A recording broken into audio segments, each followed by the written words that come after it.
নমস্কার বন্ধুরা, তপতির ঘরকন্না নতুন একটি ব্লগে আপনাদের সকলকে স্বাগত জানাই।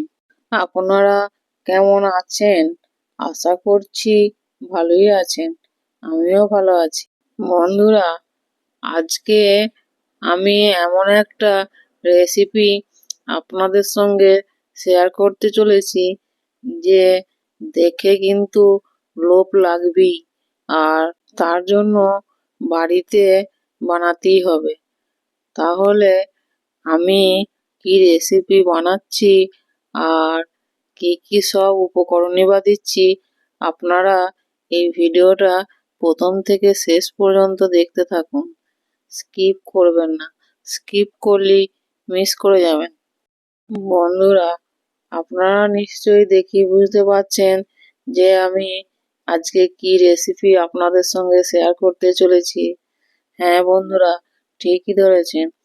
আমি আজকে একটা চিংড়ি মাছ দিয়ে এই রেসিপি আপনাদের সঙ্গে শেয়ার করব। কিন্তু এটার নাম হচ্ছে ধনিয়া চিংড়ি। খুব সামান্য উপকরণ দিয়ে আর খুব কম সময়েও হয়ে যাবে। বন্ধুরা, চিংড়ি মাছ দিয়ে যে কোনো রেসিপি আপনি বানান না কেন, সেটাই কিন্তু খেতে দারুণ টেস্ট হয়, একদম মুখে লেগে থাকে। এর আগেও আমি অনেক চিংড়ি মাছের রেসিপি আপনাদের সঙ্গে শেয়ার করেছি, তাই ভাবলাম যে এই রেসিপিটাও যখন বাড়িতেই বানাচ্ছি তখন আপনাদের সঙ্গে শেয়ার করি। আপনাদেরও ভালো লাগবে আর আমারও ভালো লাগবে। তাহলে চলুন বন্ধুরা, এবার আমি রেসিপি শুরু করব। তার জন্যে তো প্রথমেই চিংড়ি মাছ চাই। চলুন তাহলে দেখে নেওয়া যাক আমি কিরকম সাইজের চিংড়ি মাছ নিয়েছি। দেখুন বন্ধুরা, আপনাদের দেখাচ্ছি। আমি খুব ছোটও নয় আর খুব বড়ও নয়, সেরকমই সাইজের 250 থেকে 300 গ্রামের মতো চিংড়ি মাছ নিয়েছি। চিংড়ি মাছগুলি আমি ধুয়ে পরিষ্কার করে একদম বেছে নিয়েছি। এবার লবণ, হলুদ আর অল্প লেবুর রসও দিয়ে দিচ্ছি বন্ধুরা। দিয়ে এই 3টি উপকরণ দিয়ে আমি ভালো করে চিংড়ি মাছগুলি মাখিয়ে কিছুক্ষণ রেখে দেবো। লেবুর রসটা আমি দিচ্ছি, কিন্তু আপনারা দিতেও পারেন আবার নাও দিতে পারেন, না দিলেও চলবে। এবার হাত দিয়ে আমি সব চিংড়ি মাছগুলি মাখিয়ে নিচ্ছি লবণ, হলুদ আর লেবুর রস। এভাবে আমি হাত দিয়ে মাখিয়ে নিয়েছি। এবার কিছুক্ষণ রেখে দেব। মাছে যত বেশিক্ষণ লবণ হলুদ মাখিয়ে রেখে দেবেন, ততই লবণ হলুদ ভালোভাবে মাছের মধ্যে ঢুকে যাবে। তার জন্যই আমি কিছুক্ষণ রেখে দিচ্ছি। এবার আমি ধনিয়া চিংড়ি বানানোর জন্য একটা মশলা তৈরি করে নেব। তার জন্য ধনেপাতা 1 আঁটির মতো নিয়েছি আর গোটা 4 কাঁচা লঙ্কা নিয়েছি, দিয়ে একসঙ্গে দিয়ে এটা পেস্ট করে নেব। অল্প একটু জলও দিয়ে দিচ্ছি, জলটা দিলে মিহিভাবে পেস্ট হয়ে যাবে। দেখুন আপনাদের দেখাচ্ছি। এবার পেস্ট করা হয়েও গেছে। এবার আমি একটা বাটিতে ঢেলে নিচ্ছি। ধনিয়া চিংড়ি বানানোর জন্য একটু বেশি ধনেপাতা লাগবে। তারপর আমি কি কি নিয়েছি আপনাদের দেখিয়ে দিচ্ছি। বেশি কিছু লাগবে না, তবুও এগুলি সব আমাদের রান্নাঘরেই থাকে। প্রথমেই আমি গ্যাসে কড়াই বসিয়েছি, দিয়ে পরিমাণ মতো সর্ষের তেল দিয়েছি। এবার তেল গরমও হয়ে গেছে। ম্যারিনেট করা যে চিংড়ি মাছগুলো রেখেছিলাম, এবার আমি তেলের মধ্যে একে একে দিয়ে দেবো আর মাছগুলি ভেজে নেব। চিংড়ি মাছ এমনিতেই বেশিক্ষণ ভাজতে লাগে না, একটু লাল লাল হলেই উল্টো পাল্টা করে তুলে নিলেই হবে। যে মাছগুলি আছে আমার দুবারে ভাজবো। দেখুন, প্রথমবারে আমি মাছগুলি দিয়ে দিয়েছি আর একটু নাড়াচাড়া করে নিচ্ছি। এই সময় গ্যাসের আঁচটা কিন্তু একদম মিডিয়ামই রাখতে হবে। দেখুন আপনাদের দেখাচ্ছি। এবার এক পিঠ হয়ে গেছে, আমি আর এক পিঠ উল্টিয়ে দিচ্ছি। চিংড়ি মাছগুলি কিন্তু না ভাজলেও হয়।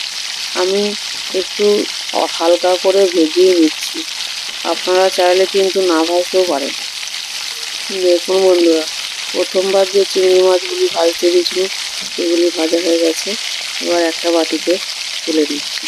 আর যে বাকি মাছগুলো ছিল সেইগুলোও কিন্তু এইভাবেই আমি ভেজে নেব। আর আপনাদের দেখাচ্ছি, দেখুন বাকি মাছগুলোও কিন্তু ভাজা হয়ে গেছে। প্রথমেই বলেছি চিংড়ি মাছ বেশিক্ষণ ভাজতে লাগে না। মাছগুলি সব ভেজে একটা বাটিতে তুলেও নিয়েছি। দেখুন আপনাদের দেখাচ্ছি, আমি কিন্তু খুব কম তেল মশলাতেই রান্নাটা সারবো। আপনারা দেখতে থাকুন। দেখুন বন্ধুরা, যে মাছ ভাজার তেলটা ছিল তাতে আমি 1/2 চামচ চিনি দিয়েছি। এবার চিনিটা গলিয়ে নিচ্ছি নাড়াচাড়া করে। আপনারা দেখতে থাকুন।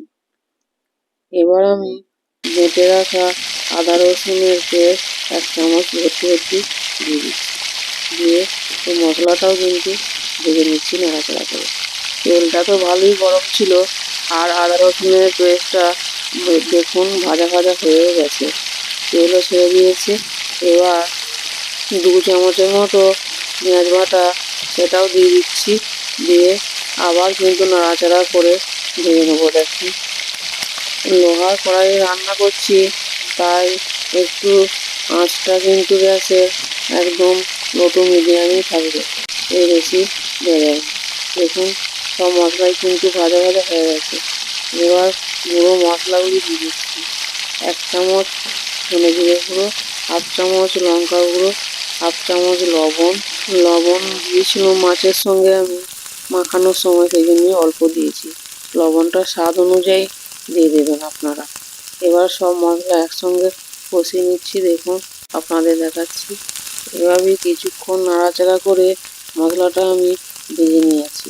দেখুন মশলাও কিন্তু ভাজা ভাজা হয়ে গেছে, একদম শুকনোই হয়ে গেছে। 2 চামচ টক দই ফেটিয়ে রেখেছিলাম, সেটা এই মশলার মধ্যেই দিয়ে দিচ্ছি। দইটা কিন্তু আপনারা দিতেও পারেন, আবার নাও দিতে পারেন। আমার হাতের কাছে ছিল তাই দইটা দিয়েছি, না থাকলে না দিলেও হবে। দইটা দেওয়ার পরে কিন্তু এইভাবেই নাড়াচাড়া করে দইটা মিশিয়ে নিয়েছি। দেখুন ভালোভাবেই কিন্তু দইটা মিশে গেছে। এবার যে ধনেপাতা লঙ্কা বেটে পেস্ট করে রেখেছিলাম সেটাও দিয়ে দিচ্ছি। দেখুন আপনাদের দেখাচ্ছি, দিয়ে নাড়াচাড়া করে ভালো করে কষিয়ে নিচ্ছি। বন্ধুরা দেখলেন তো ধনিয়া চিংড়ি বানানো কত সহজ। দেখুন কিছু লাগেও না বেশি, খুব তাড়াতাড়ি হয়ে যায়, আর খেতে দারুণ টেস্ট, সে তো আর মুখে বলে বোঝানো যাবে না। এভাবেই আমি ধনেপাতা আর কাঁচা লঙ্কা পেস্টটা দেওয়ার পর ভালো করে কষিয়ে নিয়েছি। দেখুন আপনাদের দেখাচ্ছি, এবার ভেজে রাখা মাছগুলি দিয়ে দিলেই কিন্তু আমাদের রেসিপিটা একদম তৈরি হয়ে যাবে। দেখুন আপনাদের দেখাচ্ছি, এবার ভেজে রাখা মাছগুলো সব দিয়ে দিচ্ছি। বন্ধুরা আমি যে ধনেপাতা কাঁচা লঙ্কা বেটে রেখেছিলাম সেটা কিন্তু পুরোটাই দিয়ে দিয়েছি, পরে আবার দিয়ে দিয়েছি, আপনাদের সেটা দেখানো হয় নাই, কিন্তু সবটাই দিয়ে দিয়েছি। মাছগুলি দেওয়ার পর মশলার সঙ্গে ভালো করে নাড়াচাড়া করে আমি মিশিয়ে নিয়েছি। দেখুন আর ফুটতেও আরম্ভ করে দিয়েছে।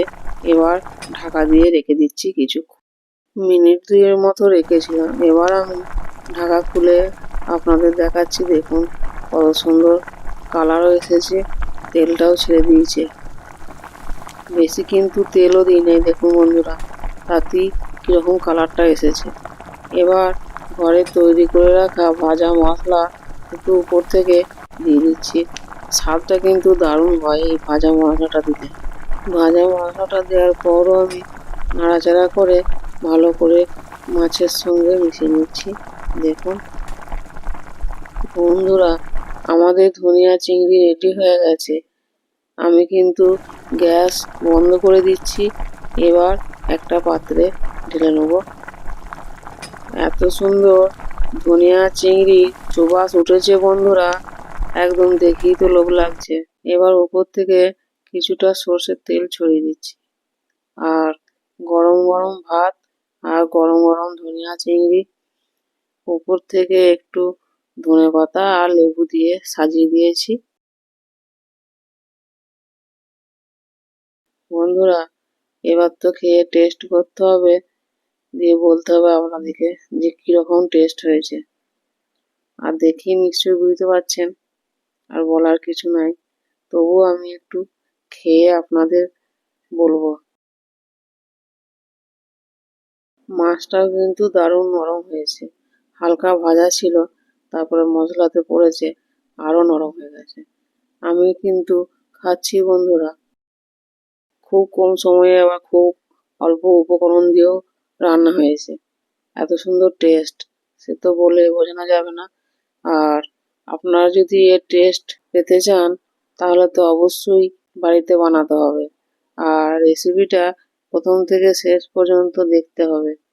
চিংড়ি মাছ খায় না এমন কোনো মানুষ নাই, বাচ্চা থেকে বয়স্ক সকলেরই প্রিয় চিংড়ি মাছ।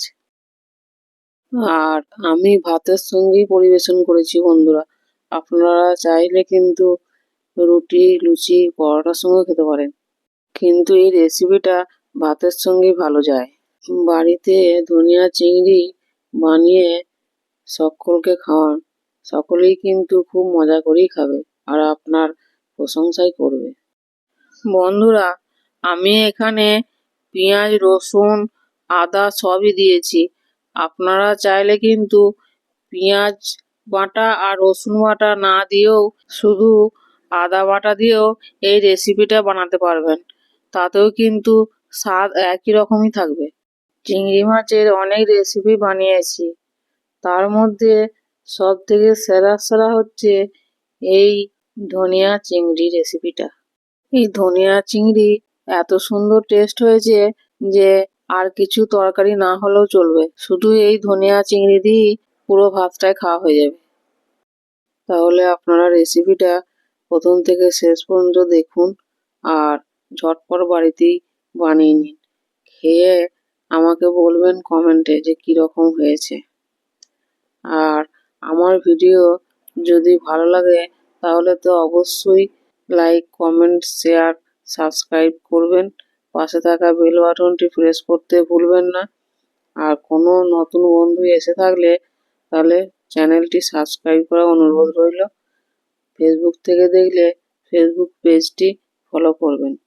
আজ এই পর্যন্তই, আবার দেখা হবে অন্য কোনো ব্লগে, অন্য কোনো রেসিপি নিয়ে। ততক্ষণ সকলেই ভালো থাকবেন, সুস্থ থাকবেন, সাবধানে থাকবেন। ধন্যবাদ সকলকে ভিডিওটি প্রথম থেকে শেষ পর্যন্ত দেখার জন্য।